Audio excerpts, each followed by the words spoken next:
Bismillahirrahmanirrahim. Assalamualaikum warahmatullahi wabarakatuh. Tes dulu. Assalamualaikum warahmatullahi wabarakatuh. Waalaikumsalam warahmatullahi wabarakatuh. Oke kawan-kawan sekalian, alhamdulillah kita masuk di workshop literasi finansial sesi pertama. Nah, jadi di workshop literasi finansial sesi pertama ini kita akan berbicara tentang bisnis fundamental. Jadi apa yang saya inginkan kawan-kawan ini outputnya di sesi pertama itu begini ya. Saya langsung mulai saja. Bismillahirrahmanirrahim. Jadi kita semuanya itu pasti menginginkan result ya, result atau hasil dari bisnis kita yang baik, benar ya? Baik di teman-teman Matrix, saya nyebutnya teman-teman Matrix saja ya. Salah satunya ingat Matrix, teman-teman di properti, Rasa Asia juga. Jadi semuanya kan pasti menginginkan apa? Hasil. Yang tadi Pak Zidni cerita pengen punya lahan lebih besar, lalu pengen keuangan lebih rapi, kan gitu-gitu ya, result. Dan intinya bisnisnya kita ingin berjalan baik. Nah, si result ini itu adalah lahir dari mana? Lahir dari action, kan begitu. Orang itu beraksi dulu baru kemudian lahirlah apa? Result. Nah, cuma yang kita lupa kawan-kawan sekalian, sebelum orang itu beraksi, orang itu memiliki namanya, ini dia, mindset.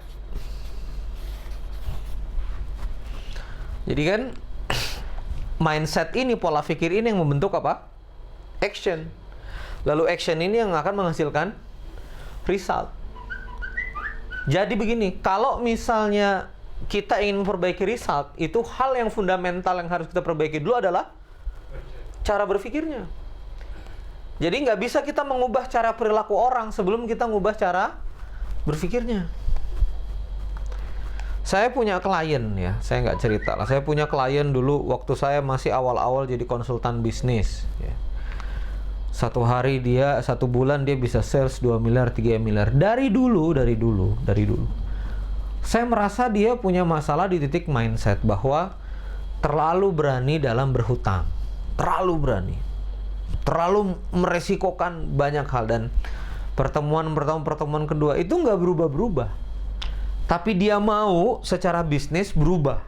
Gitu loh. Oke, kita rapikan pola finansialnya, kita rapikan SDM-nya, kita bikin pertemuan dan seterusnya kepada SDM segala macam. Cuma secara fundamental mindset-nya nggak berubah. Percaya nggak Pak? Ngubungin kemarin via WA. Masalah lagi yang sama.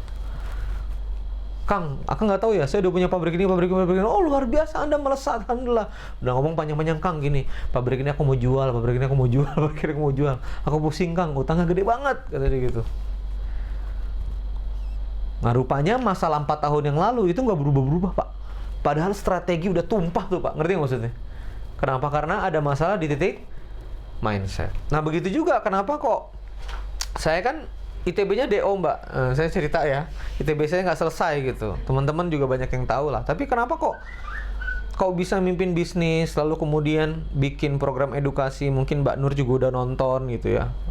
Kang Randy kelihatannya sekolah keuangan lama deh gitu. Ya kan, kok kelihatannya ini ngerti, ini mendalam dan seterusnya gitu. Sebetulnya sih bukan itu, karena kita memperbaiki, saya mengakses mindset-nya gitu loh. Saya mengakses mindset-nya, mindset pola pikir utamanya. Nah, pola pikir ini yang kita sebut sebagai fundamental. Yang kita sebut sebagai apa? Fundamental bisnis. Ya, fundamental bisnis. Fundamental bisnis. Oke, kita akan cerita mengenai fundamental bisnis dulu ya, fundamental bisnis. Gini. Ini saya kasih contoh aja sederhana. Begini. Misalnya fundamental tentang SDM. Tentang manusia, tentang SDM. Fundamental tentang SDM itu adalah bagaimana Anda punya roda bisnis, lalu bagaimana ada orang-orang di dalamnya itu, orang-orang di dalam roda bisnis itu, gimana caranya supaya mereka memberikan kontribusi terbaik sehingga value dari bisnisnya maksimal, revenue-nya juga maksimal, gitu kan? Market puas gitu. Jadi fundamental dari pemahaman manajemen sumber daya manusia itu apa? Memastikan setiap SDM di dalam organisasi berkontribusi maksimal terhadap bisnis. Sekali lagi saya ulangi ya. Fundamental dari SDM itu adalah memastikan setiap orang di dalam organisasi itu memberikan kontribusi maksimal ke dalam bisnis. Sehingga untuk mencapai hal fundamental ini, rekrutmennya harus benar, gitu loh. Edukasi training kepada karyawannya harus benar. Hubungan intrapersonalnya harus benar. Leadership pemimpin bisnis kepada tim yang ada di organisasi harus benar. Tapi ini semua tetek bengek, mulai dari ilmu rekrutmen, ilmu placing, ilmu misalnya pembacaan psikologi, lalu kemudian assessment dan segala macam. Itu semua bertumbuh pada hal yang fundamental yang tadi itu apa? Memastikan setiap orang bisa berkontribusi terbaik di dalam bisnis. Nah, artinya apa? Gini loh. Kita ini ya, nanti kalau berbisnis itu tuntutan untuk memahami apa? Memahami ilmu dan skillnya kan luas banget. Nah, supaya Anda nggak mual, lah bayangin kalau belajar manajemen 4 tahun. Belajar jadi HR psikolog harus 4 tahun. Belajar S1 akuntansi harus 3,5 tahun atau 4 tahun. Belum lagi nanti S2, MBA dan segala macam 2 tahun. Kalau itu semuanya harus kita telan ya, habis waktu kita nggak bisnis ya, belajar terus gitu loh. Tapi gimana supaya dalam waktu yang singkat, lalu kemudian kita bisa memahami dan akhirnya bisa apply, bisa melakukannya di dalam organisasi, maka kita harus belajar yang fundamental. Apa fundamental? Akhirnya pondasinya gitu loh. Nah, jadi di awal-awal sesi ini saya akan berbagi tentang apa sih sebetulnya fundamental bisnis itu? Apa sih makhluknya bisnis itu? Jadi dalam kira-kira kurun waktu 2 hari ini, nanti teman-teman akan dapat sense-nya gitu. Oh, ternyata bisnis ini makhluknya ini gitu. Oke ya, siap ya? Siap ya? Oke, gini. Nah, kawan-kawan sekalian, saya akan mulai masuk. Nah, jadi kawan-kawan sekalian, apa itu bisnis? Jadi bisnis itu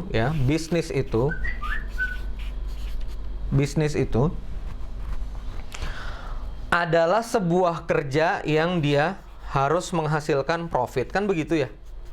Sederhananya begitu kan? Bisnis itu kan kita kan mencetak profit kan, supaya kita bisa mencetak cash. Matrix ambil layanan ke sebuah provider tertentu, lalu kemudian dapat bayaran dari klien, kan gitu. Di sini dapat bayaran, di sini Anda membayar, tercetaklah yang namanya apa? Profit. Masjidnya juga begitu kan? Ya kan? Beli lahan, ya kan? Beli bahan bangunan, terus deal akad sama orang harganya sekian. Pengerjaan misalnya 200, lalu kemudian kita jual properti 450 atau 350. Lalu kemudian tercetaklah margin di sana. Sah. Perdagangan kan, tijaro. IO juga begitu dan banyak. Dan itu wajar, ya. Dan itu wajar karena bisnis memang adalah mencetak apa? Profit. Nah, tapi profit itu hadir karena ada yang masuk, ini fundamentalnya. Ada yang masuk, ada revenue, ada yang kita belanjakan. Coba sama-sama, masuk terbelanjakan. Coba lagi. Masuk terbelanjakan. Kalau misalnya yang masuk lebih besar daripada yang dikeluarkan terbelanjakan, maka tercetaklah apa? Profit. Tapi kalau yang masuk lebih sedikit daripada yang terbelanjakan, maka tercetaklah namanya loss. Gitu. Nah, ini fundamental. Makanya yang harus kita cetak adalah profit. Kalau misalnya revenue-nya lebih kecil lalu cost terbelanjakan lebih besar, namanya loss. Pelan-pelan. Tapi kawan-kawan sekalian, revenue ini dari mana sebetulnya? Gitu loh. Revenue ini dari mana? Revenue ini jelas dari siapa? Ini dia, market. Coba lagi apa? Market. Jadi coba sama-sama.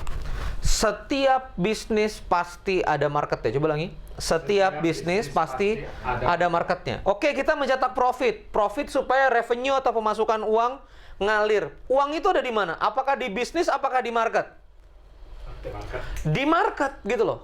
Ini fundamental. Uang itu bukan ada di kantor. Uang itu nggak ada, Mbak, di Matrix. Uang itu nggak ada di kantor properti Anda. Uang itu nggak ada di kantor IO, nggak ada. Uang itu ada di kantong-kantong market. Uang itu ada di kantong-kantong orang, uang itu ada di orang-orang itu. Maka dari itu kita harus memahami bisnis itu adalah cara bagaimana memindahkan rupiah di dalam market ini pindah ke dalam, bagaimana memindahkan rupiah pindah ke dalam bisnis. Nah pertanyaannya, kok bisa revenue-nya datang gitu loh? Pertanyaan kan begitu. Kok bisa revenue-nya masuk ke bisnis gitu kan? Kok bisa revenue masuk ke bisnis? Jelas revenue-nya masuk ke bisnis karena ada sesuatu yang kita berikan pada market. Nah ini yang fundamental. Bapak berarti ngasih apa tuh? Rumah kan? Kita provide rumah sama lahannya, dia ngasih duit. Namanya masuknya barang atau masuknya rumah, properti. Mbak apa ngasih telepon, Mbak? Bukan ngasih telepon rasanya ya. Masuknya jasa kan? Jasa. Berarti yang Anda kasih apa? Service. Sama kayak IO. Oh, saya jualan baju nih di Keke. Berarti saya ngasih produk. Saya ngasih barang. Goods. Nah, ini semua goods, profit, service. Kenapa orang mau membayarnya dengan rupiah? Apa itu sebetulnya rupiah? Alat tukar nilai. Kata Kamus Besar Bahasa Indonesia, alat tukar nilai berarti alat untuk menukar sesuatu yang bernilai. Oke? Berarti alat untuk mendapatkan sesuatu yang bernilai. Berarti ini semua adalah sesuatu yang bernilai. Ini disebut dengan value. Disebut dengan apa? Value. Nah, di sekolah bisnis saya selalu jelasin nih. Kenapa kita mau beli beras di swalayan, kita nggak mau beli beras di sawah? Kenapa kita mau beli beras di swalayan? Lebih mahal kita mau bayar. Oh, karena kalau misalnya di swalayan dingin, bisa sekalian beli kecap, bisa sekalian beli saus tomat, kita bisa beli ini, beli itu, dan segala macam. Berarti yang kita beli itu, kawan-kawan sekalian, bukan beras yang kita beli. Yang kita beli apa? Yang kita beli apa? Value yang kita beli. Saya ulangi sekali lagi ya. Jadi gini loh, kenapa kita mau beli beras di swalayan? Lebih mahal. Kenapa nggak kita beli beras di sawah? Kenapa Mbak kira-kira Mbak? Karena pengen beli yang lain. Pengen beli yang lain. Kenapa Gun kira-kira Gun? Mau beli beras lebih mahal di swalayan, nggak beli di sawah? Kenapa kira-kira? Lebih praktis. Nah, lebih praktis. Pak Zini kira-kira apa? Sudah kepek, nggak perlu giling lagi. Value-nya lebih. Iya, value-nya lebih banyak. Nah, jadi ini fundamental. Jadi yang sebetulnya kita jual ke market itu value apa rumah sih? Value. Yang kita jual itu layanan cuma sekedar bisa nelpon atau lebih dalam dari itu sih? Yang kita jual apa? Value. Jadi bisa jadi gini loh, Mbak Nur. Orang lain juga bisa memprovide hal yang sama, ngerti nggak maksudnya? Gitu kan? Tapi orang tetap memilih matrix gitu loh. Karena ada hal lain yang orang lain nggak punya, itu namanya apa? Value, added value yang lebih gitu loh.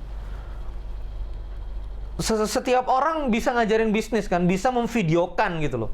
Alhamdulillah saya jualan sekolah bisnis Doko di Kartika, member sampai hari ini 1.300. Orang bayar 198.000. Hah? Belum dibuka ya? Belum dibuka angkanya gitu. 1.300. Karis 198.000 ya? Iya segitulah. Setiap orang bisa bikin video bisnis gitu loh. Tapi saya tahu gitu loh. Oh, kita harus hadir lucu, kita harus hadir dengan yang lebih sederhana. Sehingga setiap orang bisa punya video bisnis, tapi video bisnis kita yang laku karena kita mikir apa? Value. Ini fundamental dulu nih, Ini fundamental dulu. Jadi, kerja bisnis itu berarti kerja apa sebetulnya? Bukan mencetak profit loh. At the beginning, kerja bisnis yang utama adalah mencetak apa? Value. Ini fundamental sekali. Tapi coba Anda lihat ini ya. Coba sama-sama nih. Revenue cost, coba. Revenue cost. Coba di sini berarti value revenue, coba. Value revenue. Nah, maka secara tidak sadar kawan-kawan sekalian, kita itu juga kenapa tercetak value ini? Karena kita kedatangan value sebelumnya. Ayo, ini ya, supaya Anda bisa menyadari ya. Kalau si kotak bisnis ini, si rotasi bisnis yang bundar ini, saya kemudian pindah ke belakang di sini. bisnis. Di sini market. Apa? Market. Coba. Value. Coba lagi. Value. Revenue. Coba lagi. Revenue. Profit. Coba. Profit. Cost. Coba lagi. Cost. Anda membelanjakan ke siapa nih cost? Supplier atau provider kan? Benar nggak? Berarti kalau misalnya Pak Zid nih, berarti beli tanahnya, beli semennya, ya kan? Beli pakunya, itu loh fundamentalnya. Berarti dari supplier ini masuk sesuatu. Yang sesuai itu tuh namanya apa? Value juga gitu loh. Sesuatu namanya value juga. Jadi fundamental dari aktivitas bisnis itu sebetulnya apa? Fundamental dari aktivitas bisnis adalah proses menaikkan value masukan untuk lebih besar lagi daripada value sebelumnya nih. Gini. Saya cuma kedatangan bahan, cuma kedatangan benang, dijahit jadi baju. Lebih besar harganya? Lebih besar. Anda bayar ke provider X rupiah gitu kan? Anda jual ke klien corporate X plus 2, X plus 3 gitu kan? Bener nggak? Tapi Anda kemas value-nya, kan gitu. Nggak usah sebanyak itu pulsa yang Anda beli ke provider gitu loh. Kalau saya harus beli bulk misalnya begitu kan? Harus beli banyak, tapi Anda klien nggak perlu gitu kan gitu. Begitu juga yang dilakukan oleh I.O. ya kan? Begitu juga yang dilakukan semua bisnis, all bisnis, ini fundamentalnya. All bisnis, semua bisnis fundamentalnya. Gimana tentang masalah belanja dan tentang masalah mendapatkan. Makanya kemarin saya ketemu sama Pak Rulik Ustandar tuh yang legend affiliate yang 1 miliar per bulan, dia bilang pay traffic. Ngapain kita jadi internet marketer gratisan terus? Bukankah kita ini juga adalah pebisnis yang secara fundamental itu adalah jual beli gitu kan? Kenapa nggak traffic itu Anda mau bayar? Misalnya contoh di internet marketing ada FB Ads gitu kan ya.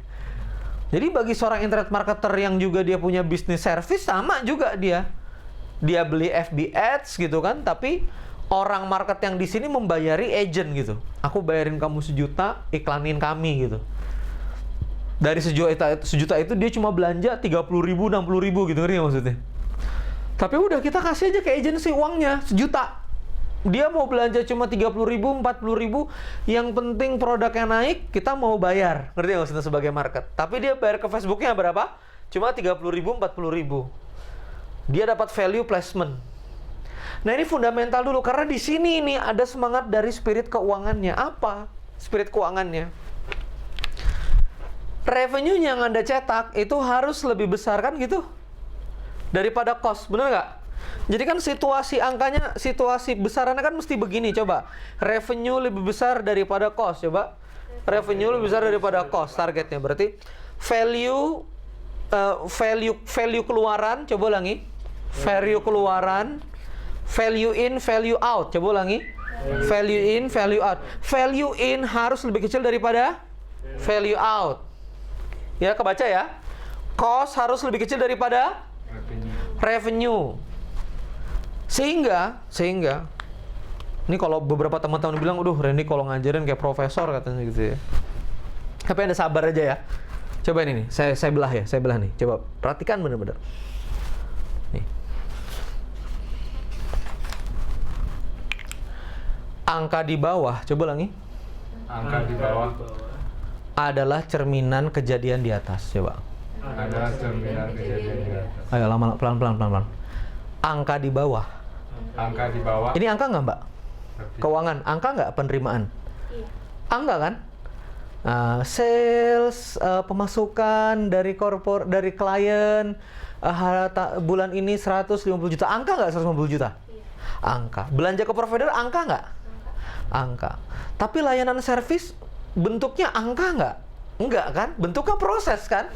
Masangin apa tuh alatnya ke dalam klien gitu toh. Instalasi kabel, terus proses marketing ke orang, bener nggak? Iya. Di atas adalah proses, di bawah adalah cerminan dari proses itu. Nah, sehingga teman-teman sekalian, inilah makna sebetulnya fundamental dari kita belajar workshop literasi finansial. Apa? Kita membaca angka, yang dimana angka itu adalah kejadian dari proses. Kenapa nih kok revenue-nya nggak naik-naik? Oh berarti value kamu kacau. Ngerti nggak maksudnya? Halo?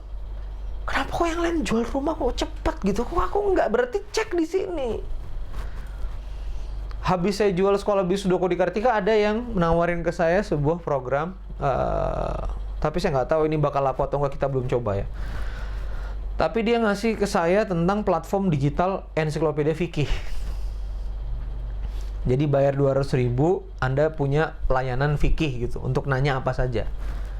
Lalu saya bilang, apa bedanya dengan Google? Hei, ngerti maksudnya? Dia bikin platform fikih. Kata dia, kalau bayar 200.000, Anda bisa tanya apapun tentang fikih. Ya kan? Yang ada di sini. Lalu kemudian saya bilang, apa alasan orang bayar ini? Kenapa dia nggak pakai Google? Di Google juga kita bisa nanya semuanya. Dia bilang ini lebih valid. Lalu apakah Google tidak lebih valid?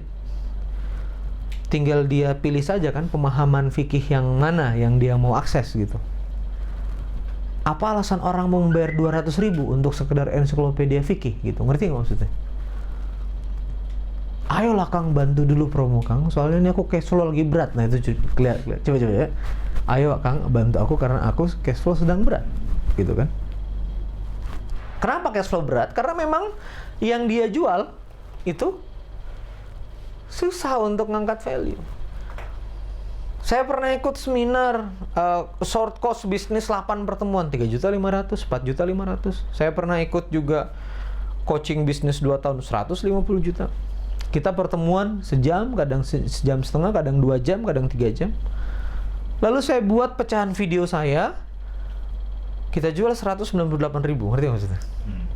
It seems, itu kelihatan menarik. Lalu beberapa orang, oh ternyata Kang Randy naruhnya di YouTube, tapi unlisted, orang nggak bisa cari.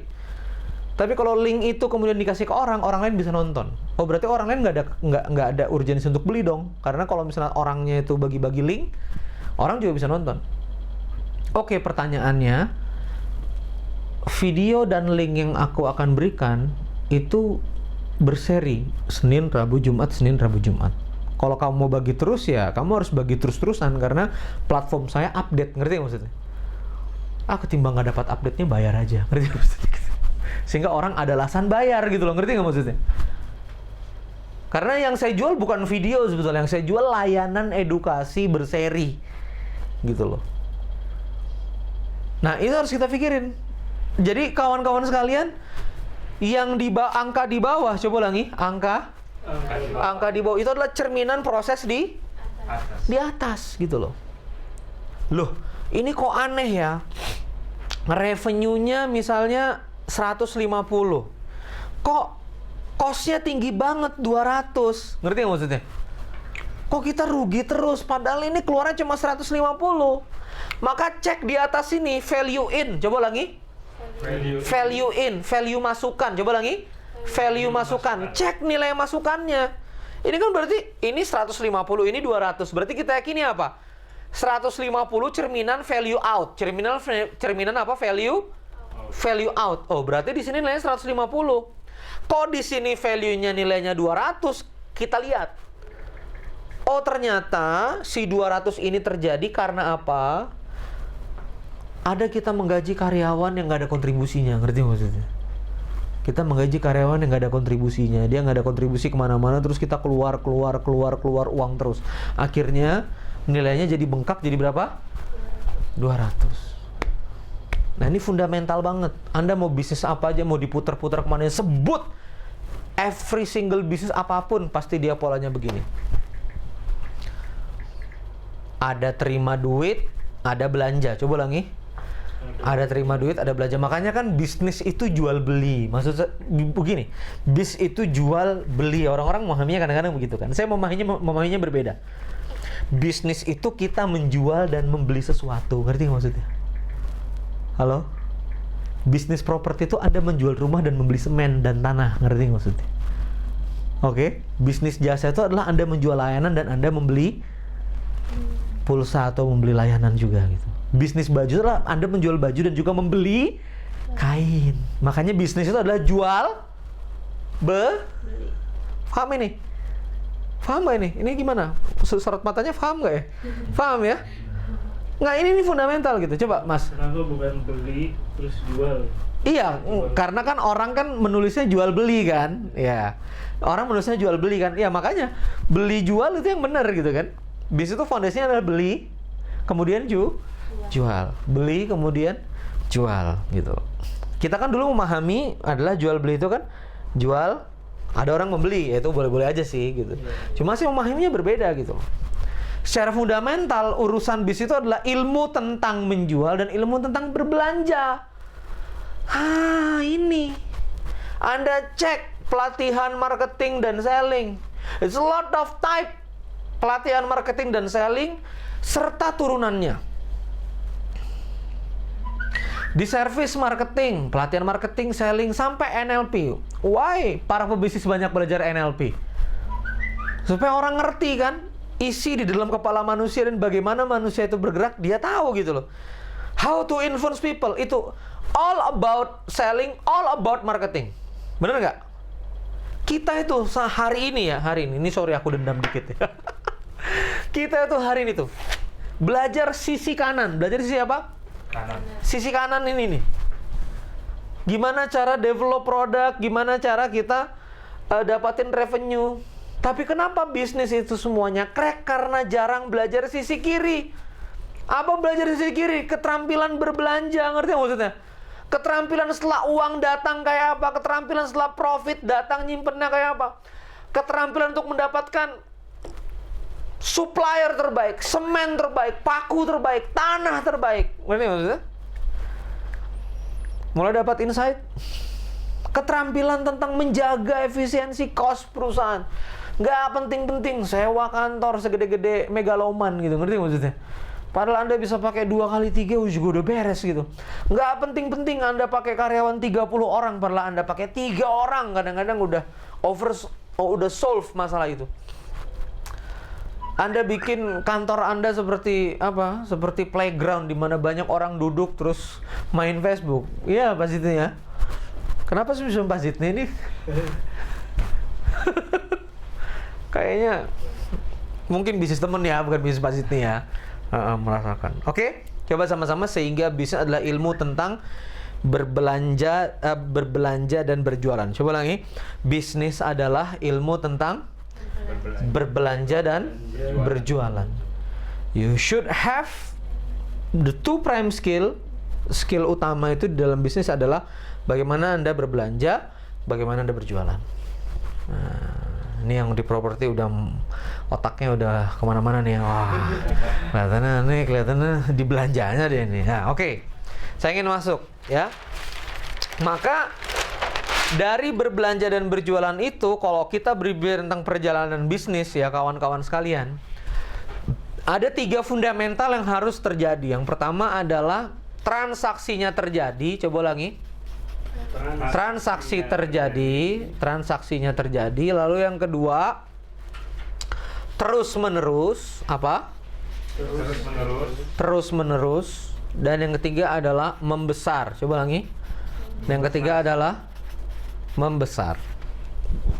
Jadi kalau Anda berbisnis, Anda harus fokus di 3 hal ini. Jadi yang pertama adalah transaksinya terjadi, salesnya terjadi, tapi nggak cukup di situ. Kita harus berpikir yang kedua, gimana caranya transaksinya terus menerus. Kalau di service bukan cuma sekedar closing klien pertama, tapi gimana klien itu ikut terus nggak kemana-mana gitu, nggak putus kontrak gitu loh. Nah di properti walaupun orang kan beli rumah sekali Kang Randy, lah itu PR Anda. Gimana Anda caranya bisa jual terus menerus gitu loh. Lahan ini sudah mau closing, nader lahan kita lagi clearing gitu, legalitasnya dan segala macam. Lahan ini udah mau selesai, kita punya lahan lagi. Itu fundamentalnya di terus menerus. Dan yang ketiga nggak hanya terus menerus, dia juga apa? Membesar. Maka dari itu ada 3 ya, ada 3 tahapan bisnis yang harus kita develop. Ya. Yang pertama starting, ini fundamental nih. Running. Lalu kemudian apa? Grow. Growing coba. 3 pertumbuhan bisnis. Coba lagi. 3 pertumbuhan bisnis. Apa saja? Starting, running, growing. Coba lagi. Starting, running, growing. Starting, running, Ya. growing. Jadi memulai, berlari, dan kemudian bertumbuh. Nah, apa-apa saja itu begini. Di tahapan starting kawan-kawan sekalian, yang penting itu uangnya tercetak. Itu dia. Jadi di tahapan starting ini yang harus Anda fokuskan adalah terjadi apa? Transaksi. Artinya apa? Produk valid. Coba lagi. Produk valid. Apa itu produk valid? Ya orang mau beli, berarti valid gitu loh. Daganganmu itu emang bisa dibeli orang. Nah, tugasnya di situ dulu. Dan semuanya kan di sini insya Allah sudah melewati tahapan itu kan. Anda klien mau bayar, Anda rumah mau ada yang beli, ya. Mas juga IO, Anda punya produk, orang mau bayar. Itu berarti sudah jelas ya. Produk valid, ada yang mau beli. Tapi permasalahannya gimana caranya biar produk si transaksi dan produk yang produk valid ini begitu transaksi terjadi di tahapan running itu yang kita targetkan adalah otomasi. Coba ulangi apa? Otomasi. Apa itu otomasi? Di sini terkait sama system and people. Saya nggak bilang ya di tahapan running ini owner jalan-jalan, bisnis jalan gitu. Pak Zidni mendapatkan passive income, nggak usah ke kantor lagi, semuanya uang mengalir dan segala macam. Saya nggak arahnya ke sana. Tapi gimana caranya di tahapan running ini ada beberapa pekerjaan ya. Mayoritas pekerjaan di dalam bis Anda itu mulai terdelegasikan dengan baik. Itu di tahapan running. Apa yang membuat Keke besar hari ini? Karena Bunda udah nggak berpikir lagi tentang marketing. Bunda nggak terlalu berpikir lagi tentang distribusi. Bunda Tika sebagai owner Keke nggak terlalu berat lagi berpikir tentang segala macam produksi ini segala macam. Semuanya sudah mulai terdelegasi. Nah, delegasi itu adalah yang namanya system and people. Coba lagi. System and people. Jadi udah pertama kali ini nanti masjid nih jualan properti 12 mulai merambah ke 13 unit, insya Allah ya saya doain ya di sini ya, mulai merambah ke 13 unit, 14 unit, lama-lama 20 unit itu mulai. Yang ke pertanahan bukan Pak Zidni lagi gitu loh, yang ngurusin legalitas bukan Pak Zidni lagi, yang deal sama customer bukan Pak Zidni lagi, mulai bangun customer care, mulai bangun tim marketing kan gitu, mulai bangun tim belanja ya. Sekarang mungkin kita bisa pegang sak semen sendiri, orang rumah cuma satu Pak. Ngerti nggak maksudnya? Kita bisa pentelengin sendiri dia ngaduk semen. Kalau nanti Bapak bisa pegang 1000 unit, bisa pegang semen satu. Oh, nggak bisa lagi pegang semennya. Udah pecah ke kontraktor masing-masing. Kalau nggak, gimana caranya? Anda harus punya sistem. Nah, itu dia namanya apa? Running. Ada orang bikin bakso 1 mangkok. Orang mau beli. Oke. Apa itu sistem dan otomasi? Ketika dia sudah punya ketika dia ingin memastikan gimana caranya dapur dan pembelanjaan mie dan segala macam berjalan secara otomasi. Yang beli terigu sendiri, yang buat mie sendiri, yang buat bakso sendiri, kasir udah berjalan segala macam. Begitu terbangun sistem dan people, target dari growing adalah duplikasi and expanding. Coba ulangi. Duplikasi and expanding. Duplicate and expand ya, duplicate and expand. Ini baru tahapannya growing. Apa yang dibutuhkan di tahapan growing ini? Investment. Nah, ini dia. Investment, financing, pembiayaan, networking, partnership.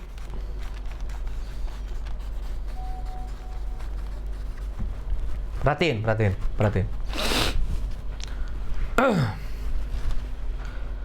Bebek tepi sawah Ubud, enak banget. Kemarin saya baru dari Bali. Begitu dia enak banget, dia bangun sistem.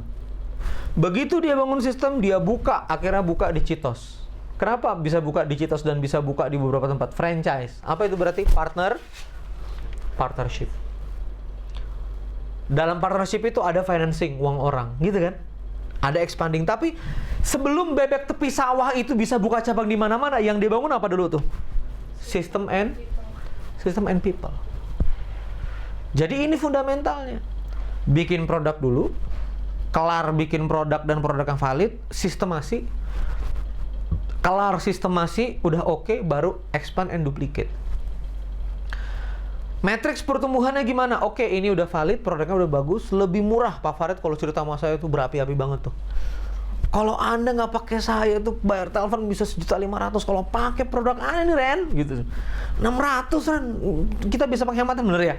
Kan value-nya itu. Tapi gimana caranya? Pertanyaannya, klien 10, klien 20 mungkin kepegang. Gimana kalau klien ada 1.500 gitu? Matrix pasti butuh handling officer atau account officer untuk megangin klien udah satu-satu, udah beda beda lagi bahasanya, ngerti maksudnya? Lalu ketika mau di-expand, oh ini Bali ada kesempatan nih, ngerti maksudnya? Hah? Oh Balikpapan ada kesempatan nih. Oh gila lu Surabaya nih buka nih, cakep punya nih, ngerti maksudnya? Itu tentang expand and growing. Anda harus berpikir networking. Gimana cara Anda bikin manajemen sistem yang bagus, gimana caranya? Ini kebayang ya Pak ya? Jadi bisnis itu adalah, ya, thank you. Bisnis itu adalah, silakan, Mas Tamrin ya? Iya. Silakan Pak, silakan gabung. Bangga. Bisnis itu adalah kawan-kawan apa? Sebuah perjalanan starting, running, growing. Perjalanan apa? Starting, running, and growing. Dapat fundamentalnya ya. Jadi gini, kita mau nanti ini bedanya WLF-nya Mas Gun ya. Ini bedanya. Jadi gini. Kita nanti mau belajar tentang melek finansial segala macem ya. Kita belajar tentang paham lah kita tuh. Neraca itu apa? Lalu kemudian keuangan itu kayak apa? Menjaga kos gimana? Tapi Anda nggak ngerti fundamental yang begini. Ngerti maksudnya? Jalan nggak bisnis? Nggak jalan. Gitu loh. Karena memang ini fundamental. Sehingga muncul nih dari sini nih Pak. Muncul dari sini nih Pak. Ya. Simsalabim abrakadabra muncul dari sini. Starting produk valid muncul di sini ilmu namanya riset produk. Ngerti maksudnya? Muncul ilmu di sini survei gitu loh. Muncul namanya ilmu di sini market research. Apa market research? Apa market research itu? Apa yang dibutuhkan oleh market? Muncul di sini namanya market research. Market research. Oh, otomasi. Berarti kita harus memastikan setiap orang menjalankan tugasnya, semangat berkontribusi, benar? Muncul di sini namanya ilmu tentang HR. Halo? Compensation and benefit, komben, penggajian. Ngerti nggak maksudnya? Muncul di sini namanya ilmu apalagi kontrol. Ya kan? Di manajemen tuh muncul ilmu yang namanya gimana caranya supaya mereka bisa, muncul ilmu namanya KPI, balance scorecard, scoreboard, gitu-gitu loh. Untuk apa? Memastikan prosesnya apa? Running, memastikan every single people, memastikan setiap orang do their job, memastikan setiap orang itu melakukan pekerjaannya. Ini di running. Lalu di sini muncul ilmu namanya tentang ilmu financing dan seterusnya. Itu karena ada kebutuhan untuk upscaling namanya growing. Tapi mau Anda aduk-aduk bisnis itu segala macam, itu flow-nya cuma 3 doang. Dijelaskan pada satu flip chart. Gitu loh. Itu yang kemudian kuliahnya itu menjadi sekian major, tapi semangat sama spiritnya itu dari satu flip chart ini doang. Starting, running, and growing. Gimana? Udah berasa MBA belum? Ya. Udah berasa S3 ya? Ya kan? It's so simple. Di bisnis itu. Makanya di bisnis Anda perlu paham tentang manusia. Karena Anda harus pastikan dia running. Anda harus juga kuat di networking. Kayak saya kemarin ke Kopdar UB, saya jalan-jalan kemana. Karena someday kita butuh growing dan bermitra. Anda juga harus dekat sama teman-teman AC Nielsen, teman-teman riset, teman-teman Mark Plus, karena dia punya namanya riset produk, market research, supaya produk yang Anda buat bisa diterima di pasar gitu loh. Waras? Oke, C1 fundamental. Ada yang ditanyakan? Jadi Kang, Ya. apa? Kita ngelihat apakah bicara angka atau bicara seperti apa? Enggak. Kalau produk Anda sudah valid, tugas Anda, produk Anda sudah valid, orang mau bayar, coba ulangi, orang mau bayar, dan bayarnya berulang. Kalau misal Anda jualan matrix, orang bayar bulan ini, terus bulan depan orang nggak mau bayar lagi, itu berarti orang nggak ngerasakan value-nya. Ini maksudnya. Anda jualan kebab, orang cuma makan kebab sekali dan nggak balik lagi. Without any reason gitu, kita nggak tahu alasannya apa. Nah, itu curiga-curiga, orang tidak punya alasan lagi untuk menggigit dan mengunyah kebab Anda. Ngerti maksudnya? Karena apa? Produk Anda belum value validation namanya. Value validation. Belum ada value-nya gitu loh. Kalau Anda bikin rumah terus yang beli rumah Anda itu lidahnya nggak bergerak untuk mereferensikan kepada yang lain gitu loh. Berarti Anda harus curiga betul tentang apakah orang ini nyaman nggak? Karena rumah itu kan adalah pembelian pertama biasanya kan ya, bukan beli berulang-berulang. Maka kita lihat dia mereferensikan nggak. Tapi kalau sampai dia ngomong, Mas Zid nih aku kenal dari Mbak Nita kemarin yang pakai itu loh, bikin rumah di Cigadung itu loh. Oh iya klienku, kata Mbak Nita bagus. Nah itu Anda mesti GR ya. Anda mesti gede rasa kalau misalnya memang Anda udah punya value. Jadi ketika transaksi sudah terjadi, Gun, workshop Anda, produk-produk Anda terjadi, itu ciri-ciri Anda bisa bergerak ke hal berikutnya, yaitu running. Gimana caranya value yang tadi valid itu bisa berjalan secara otomasi. Itu loh bisnis, berjalan secara otomasi. Dan setelah dia berjalan secara otomasi, oke, kita udah kuat, udah gini, oke, expand. Dan ini saya lakukan kemarin di sekolah bisnis 2 Kodi Kartika kan, saya iseng-iseng tuh. Setelah Melek Finansial ada, oke, aku mau buat video bisnis yang luas gitu, ngajarin tentang SDM, ngajarin tentang operation. Kalau Melek Finansial kan cuma ngajarin itu. Jadi ini kenapa aku ngomong begini setelah aku bikin Melek Finansial, begitu orang curhat di platform Melek Finansial, orang tuh curhatnya beda gitu loh. Orang tuh curhatnya, ini karyawanku gimana ya, ngerti maksudnya? Loh ini platform Melek Finansial, kamu kok nanya karyawan gitu, ngerti maksudnya? Ya kan? Kok produkku kok nggak jalan-jalan sih Mas? Oh ternyata emang kita nggak bisa troubleshoot satu. Akhirnya saya buat deh sekolah bisnis 2kodikartika.com. Udah kita buat ya, nggak pakai poster dan segala macam. Tiba-tiba dalam 1 pekan itu yang daftar hampir 800, hampir 900.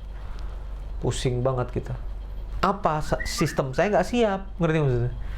Orang transfer, konfirmasi, ada yang gagal bayar, ada yang gagal konfirmasi, ada yang masuk webnya langsung down segala macam. Sistem saya belum siap. Makanya udah kita selesai sampai 5 Agustus kemarin. Setelah itu kita rehat dan kita marketingnya kita turunin dulu, baikin dulu sistem. Gimana caranya supaya orang bayar nggak konfirmasi lagi, saya kerja sama-sama iPaymu.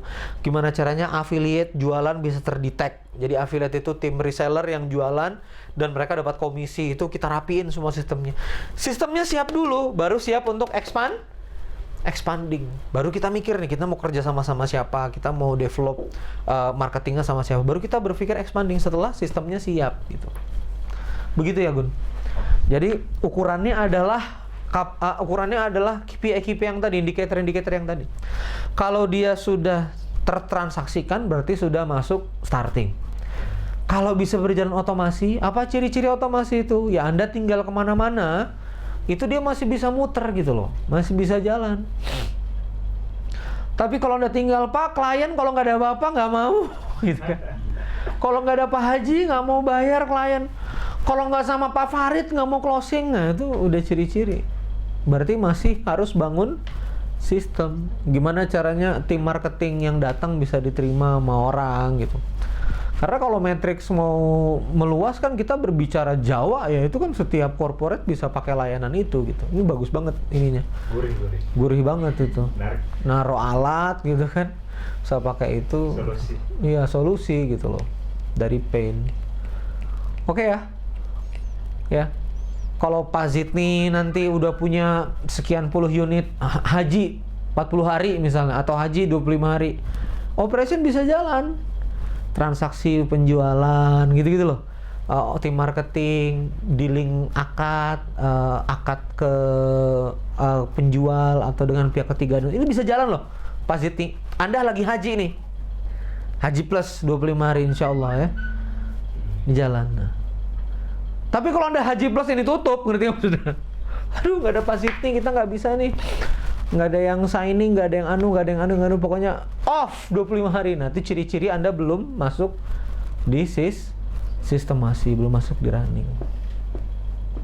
Dapat ya spiritnya ya? Oke, tepuk tangan buat kawan-kawan sekalian. Ada lagi yang mau ditanyain? Yuk, 10 minutes, nggak apa-apa. Mendalam.